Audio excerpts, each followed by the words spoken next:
Hello everyone, in this video I'll be showing you a fire damage focused Eldritch Knight fighter in Baldur's Gate 3 updated for patch 8. We can use the Flame Blade here, and I'll have it linked in the description and comments how to get yourself a permanent Flame Blade that can do 5d6 of fire damage plus your strength modifier. But we can also use weapons like Kerwin's Cauterizer here, which can apply burning and an additional 1d4 of fire damage. And when we're on the Nautiloid, we can grab the Everburn Blade. These stats for the fighter depend on one thing. There's a couple weapons that we can use. We can either go with a high strength focus, and then you can actually grab things like Tavern Brawl to increase your strength, take it up to 18, and then use the Eldritch Knight's throwing feature on any weapon that you want. I also really like to go around Dexterity. You can grab things like Father Alluve in the early game. And there's the Rupturing Blade in Act 1 as well, which can do additional fire damage on a special attack, but it doesn't get any extra additional damage dice. So the Everburn Blade is going to be the best unless you grab the Flame Blade. And this is a stat spread if you prefer using Dexterity, which is my personal preference. And you can also then chug a Strike Potion to make this the most powerful version, as Dexterity is added to your initiative. As far as fighting style goes, there's a few ways we can actually go about this, because we can use the Drake Throat Glaive and add fire damage to our bow. So if you want to shoot fire arrows, take archery. Defense is just a good all-arounder. Great weapon fighting, obviously, if we're taking the Everburn Blade. And if you want to use something like a scimitar and dual weapon, you can go two-weapon fighting or dueling if you want to use a shield. So again, this is dependent on your personal preference because there's a lot of fire damage. I think defense adds the biggest bang for your buck in terms of being able to be applied to multiple different builds. Level 2 gives us the ever-powerful Action Surge, so we got great burst damage in the early game. And then here we can take the Eldritch Knight. Now, we're obviously going to be going for Booming Blade because this takes our fire damage and adds thunder damage to it. And that has its own special effects. Booming Blade is a crazy addition in patch 8. We can grab Firebolt, but it doesn't always make the most sense to use this ability. I actually think the better option is to use Mage Hand, because then we can drop Arsonist Oil, have our Mage Hand throw those at enemies and give them or remove their strengths resistances to fire damage. So these two can actually go together very well. Friends, if you're the face of the party, is great too. I also like Minor Illusion because you can use this and then grab a Fireball Scroll and drop it on people's heads. But yeah, you can go with Firebolt too if you prefer that for just casting. As for the spells, I like Shield, +5 to armor class and reaction. You're never going to be in a position where this isn't useful. And if you want to use clothing, like there is fireproof robes. You could do a thematic run with something like the Obsidian Lace robes, which you get in Act 2. The Infernal robes, if you go with the evil route that you shouldn't go. So you can use Mage Armor for those. Magic Missile is just a good guaranteed damage option, so I like that. And Burning Hands is probably the true thematic one, so I'm going to grab that there. Expanded Spell Slot. I like Find Familiar for the Raven to blind enemies. Long Strider is also great to increase movement speed, and Grease is another really good one because this can make enemies fall prone and it can blow things up a little bit. Not as good as some, it's not really the best surface in the game. Ice is obviously a lot better, and there will be an ice version of this build coming, so you can stay tuned for that. But yeah, at level 4 here, we get our first feat, and then we get to take another leveled spell here. A Magic Missile is good to have, so we'll take that. And then for our first feat, you can go with an increase here if you want. Tavern Brawler, again, as I mentioned, you could have your strength at 17, take it up to 18 with this, and then use throwing weapons because you'll have the bond weapon at level 3. So that's really good there if you wanted to use something like the Returning Pike or the Lightning Jabber, which you can get in Act 3 or Act 1. Alert is always going to be a good option, especially if you didn't go with the Dexterity increase, because Alert will give you +5 to initiative. When the game's D4 die is the initiative die, so you're going to mostly outspeed people. We can also go with an ability score improvement on your attacking stat or your constitution if you prefer. I also do want to mention that Dual Wielder is a fun feat as well, so you can go with that. I think Alert is actually a good choice, so I'm going to go over with that. Now, into level 5, we get our extra attack. I don't have to explain how good that is. You're now doing double the amount of damage on your actions.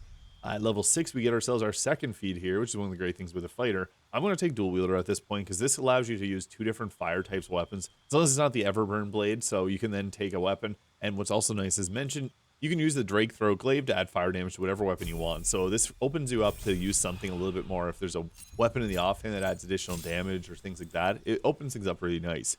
Now, War Magic got a huge buff in patch 8 because whenever we do a cantrip, we get a bonus action attack. What's silly about this is Booming Blade is now a weapon attack. That's a cantrip, so yes, this does trigger it. On your turn, use your first attack as Booming Blade, and then you get that free bonus action attack. So you can go attack, attack, attack, and then attack again once you hit level 11. At this point, this is 3 attacks, which is more than any other class, so obviously very powerful. The Eldritch Knight fighter got a huge buff. Now, Scorching Ray is obviously going to be a very thematic spell, so we're going to take that. But I also like to have something like Darkness in certain instances. I just want to mention that Ice stacks with Darkness, but Fire doesn't really, so not really perfectly thematic for this. Gust of Wind can be good, though, because you can take enemies right off of ledges sometimes, and that's just going to be all you need. So it's good to have that in a pinch, especially on your melee fighter, as they're going to be frontlining. I just like it for coverage. You can take Shatter or any of the other spells here. There's nothing super mandatory. And these are Dawn Search spells. We can just ignore those. I just have that mod installed at the current moment. Into our level 8 here, we do get another feat and an expanded spell slot, which gives us Hold Person. This is my personal favorite spell to take here because you get free critical hits off whenever you attack an enemy with this. And with our Eldritch Strike, we give the enemy disadvantage on that. So really good. Misty Step is also quite nice because I use a level 2 spell slot to dash around. Mirror Image for the +9 armor class, also great. I don't have to mention how good Shadow Blade is. That's not the point of this build, so we're not going to take it. I might do a Psychic Focus version of this in the future. And yeah, my personal preference is always going to be the Hold Person. Clouded Daggers can be okay, because this gives you a bit of crowd control and guaranteed damage, kind of like Magic Missile, so that can be good too. But it's just something about Hold Person that's really, really nice, especially when you get the critical hits off with the extra fire damage going off. Now we get ourselves our next feat here, and another good choice is going with the Savage Attacker to reroll your melee attacks, which will just further boost up our damage. With a 5d6 Fire Blade, you're rerolling all those damage die. That's pretty good. If you want to be more tanky, more health is always a good thing, especially if you end up burning yourself often, as you need that health pool. So this will give us an extra 24 health, which is pretty useful, but you're probably better off going with an ability score increase on your charisma or constitution. And I guess specializations, if you wanted to use the Everburn Blade for the full game, great weapon master. If you wanted to do the Drake Throat Glaive Fire Bow technique with fire arrows, then Sharpshooter for the +10 damage is really nice too. And Sentinel, since you're going to be up close, and this gives you a reaction attack. Since the Battlemaster fighter gets a reaction, I actually really like to have Sentinel here just for protection. So I'm actually going to use that, and it gives you a bit of a defensive purpose for the team as well. But you can also go with that ability score improvement. That's also going to be a good choice for feats. And into level 9, we get our Indomitable there. Fail a saving throw, you can roll it again. That's obviously really nice for protecting yourselves. Level 10 gives us that very powerful Eldritch Strike, so whenever you hit an attack against an enemy, they'll have disadvantage on a saving throw against a spell you cast for the end of your next turn. When you use things like the Band of the Mystic Scoundrel, if no one else is using it, you can then hit Hold Person on the enemy and then get free critical hits in. So very good. We'll also then take another cantrip here. Firebolt, again, being very thematic. I think that Bone Chill is a bit better at this point to stop targets from healing, because there is a few bosses that do heal in the game, but we're going to just leave it as is. You can also then take, I like Darkness a lot. It doesn't really fit, again, thematically here. I guess Chromatic Orb gives you the Fire Orb. Not going to be your best choice. Probably never going to use it, but Darkness doesn't really stack here well. Level 11 gives us improved extra attack. Again, really good. Get 3 attacks and then 4 because of our Booming Blade. Now we get to take one more spell here. I guess we'll just take Darkness. In a pinch, you can set this up, especially if you got a full set, like the Eversight Ring. And also if you got Shard Spear of the Evening, you can see within Darkness.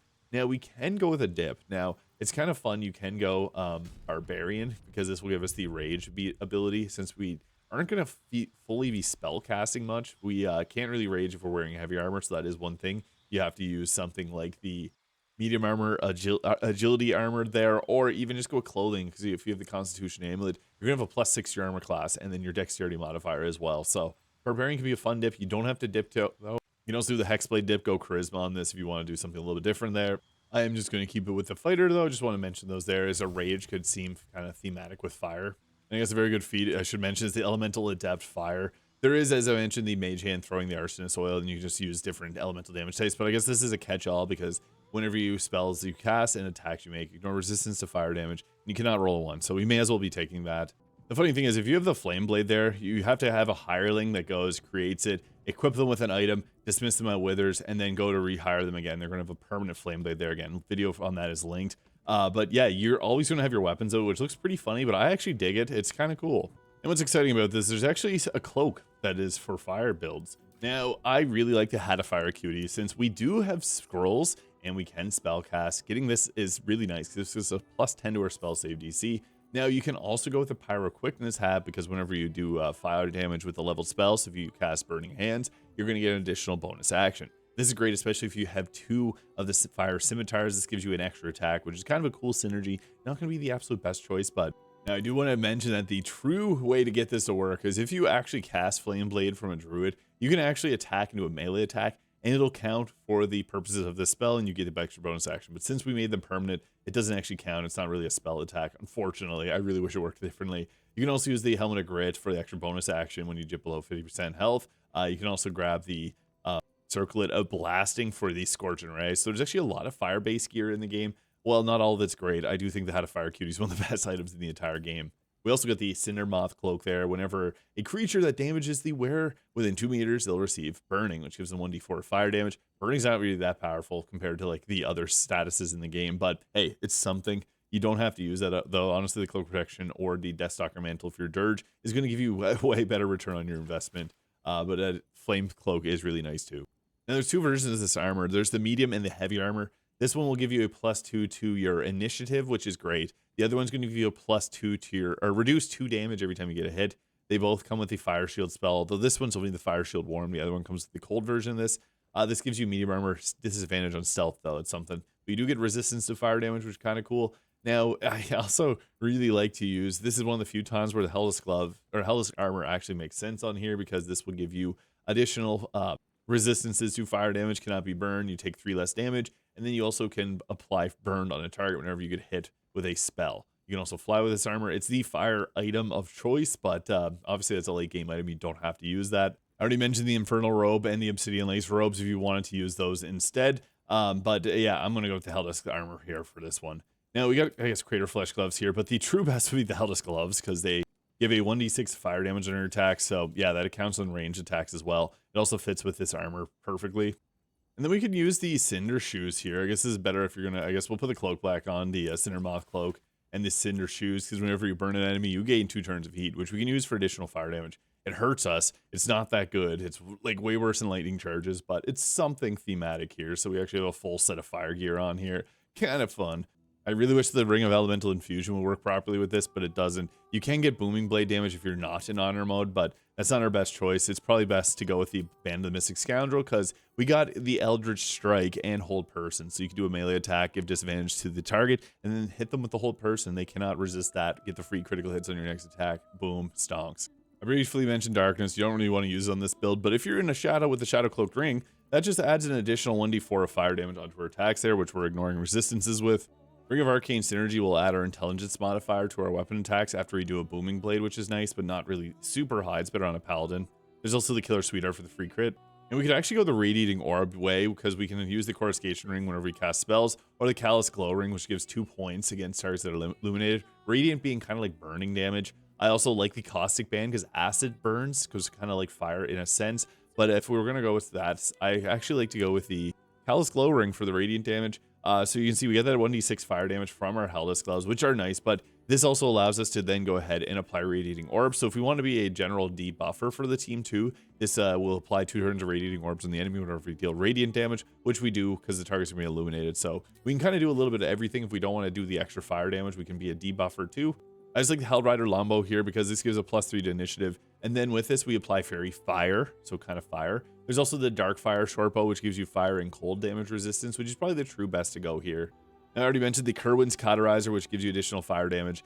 And the target will receive burning unless it gets a Constitution saving throw. You can use Flame Blade. Again, it links in the description there. And then put Belm in the offhand so that the Belm will give you the extra fire attack here. But what we can also do is give ourselves an extra fire attack if we have a second Flame Blade, so you can actually dual wield these, and it's kind of funny. So yeah, then you're always going to have these out here, and your bonus action does a 5d6 damage. That's why I said I wish it was possible to get that extra bonus action from the Pyro Quickness hat, but unfortunately that's only for druids that can do this. And take out your bow like you're going to do an attack and then put it away. Take a character with the Drake Throat Glaive elemental weapon fire, and you can cast this onto yourself here. Now your bow is burning hot with some extra fire damage. It's definitely cool because whenever you use an arrow of many targets, that's going to light multiple targets on fire and apply fairy fire on multiple targets potentially. On our first turn of combat, so we are a menace. We want to get rid of spellcasters with things that have wisdom saving throws because we're not very good at those. So I'm going to use the arrow of many targets here and hopefully take out this target with a critical hit on that. It's going to crit every single target, adding that extra fire damage and radiant damage. We took out that target, apply Radiating Orbs, and stricken them with Eldritch Inertia if we want to use our later Hold Person, which we can do as a bonus action. So this is actually really silly because now we have a bonus action. We can actually lock people down and get free crits off. And then we can also then go with another weapon attack. I like to spread around a little bit of fire damage. So we're just going to go. There's 3 targets back here. I'm going to attack them and apply Radiating Orbs on each one of them. You see there with the Radiant Orbs. Pretty nice. You could also use the Luminous Armor if you wanted to early in the game because that'll give you actually additional more Radiating Orbs, 4 per attack. I could also drop down Grease right here and hold down this area of effect but I'm actually just going to go, I'm going to try and apply radiating orbs to the back line there too. So our first 3 attacks here are just going to be bow attacks, which is fine because we still have a full action where I can then go ahead with the booming blade, which is going to proc our extra bonus action. So that's going to, 26 and 8. Kind of funny seeing thunder and rate or damage there, fire damage, but we'll just, I guess, go with another attack here. We can do a bonus action offhand attack there, which is going to, I guess we just ate our bonus action by accident.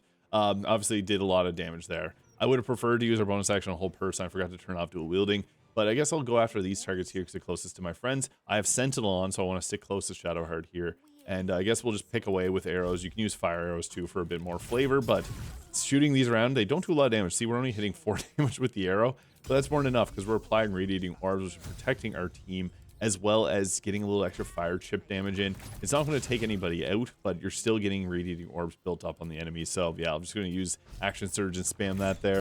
And that strikes him with Eldritch Inertia too. So again, nice debuff. We may be able to take out 3 of them here. If you have Call the Weak, you may get lucky. Yeah, we got all 3 of them with Call the Weak. That was lucky, and they ragdolled really funny too. So yeah, the extra fire damage is a 1d4. It's not a lot, but sometimes it's just enough to push the enemies over the edge.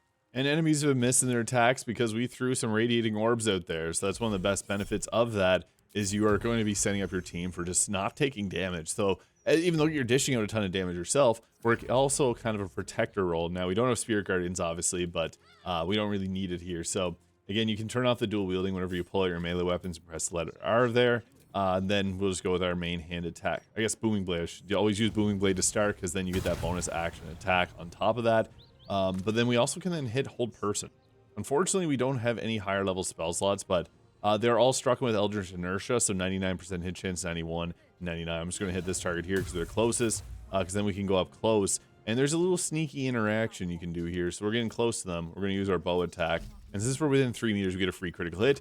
And when we use hold person, unfortunately, there's no other targets there, but critical hits with hold person will always chain around and critically hit everyone else. So even though they're just right here, they're going to be dealing, or they're going to end up taking extra damage and applying more damage to the others around them. So there we go, get that critical hit off, and then rolls extra die.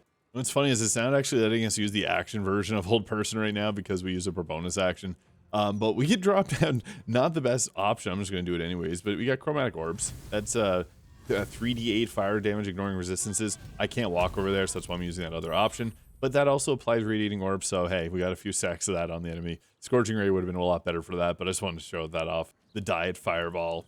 And it creates a surface which is going to apply more Radiating Orbs there. If you got Sonic Dominance, it's going to save your hide there a lot, because otherwise we don't have any counter to that. But yeah, being able to apply debuffs with surfaces is kind of silly. Chromatic Orb, again, is never something you really want to use. Scorching Ray would be a little bit more efficient for that. They're hiding like cowards because they know I can't run back there, so I'm going to use... I tried to use some that failed. He just attacked her because she was in the way. That's hilarious. And then she just took fire. What is going on? We have Flame in Hands too. I guess that's another attack. I should probably use an attack, but offhand attack, not too bad. You can do a lot of damage with that too. Hard not to do damage when you're rolling a 5d6. And he's hiding from me out of reach, so I'm just going to pepper away with some fire attacks.